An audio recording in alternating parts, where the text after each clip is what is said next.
Agartala press club ও ভারত বিকাশ পরিষদ মহিলা সভাগিতা ত্রিপুরানি film শিবিরে অধিবেশন খাইজাখা মানজাখা মন্ত্রী দিনকরাই হাইকোর্ট नि रिटायर्ड जस्टिस एससी दास महिला सभागीता रूपा देबरमान खबै बदलनिदै गुबुना दंर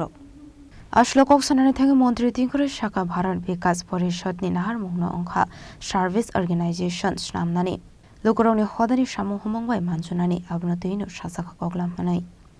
পরিষদের ত্রিপুরা শাখার এটা একটা সম্মেলন চলছে কনফারেন্স ওনাদের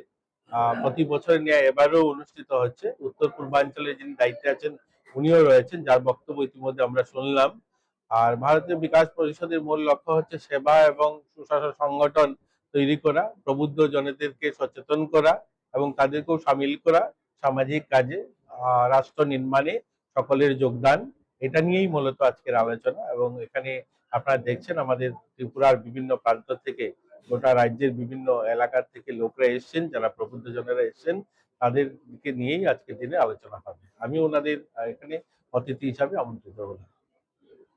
বিকাশ পরিষদ আজকে সংগঠনে প্রায় ৬০-৬৫ বছর ৬৪ বছর পুরনো সংগঠন গোটা দেশে ওনারা কাজ করেন বিভিন্ন সেবা কার্যে ওনারা রয়েছেন এডুকেশনে কাজ করেন স্বাস্থ্যতে কাজ করেন ওনারা রক্তদান এবং স্বাস্থ্য পরিষেবা বিভিন্ন ডিজাস্টার যখনই বন্যা বা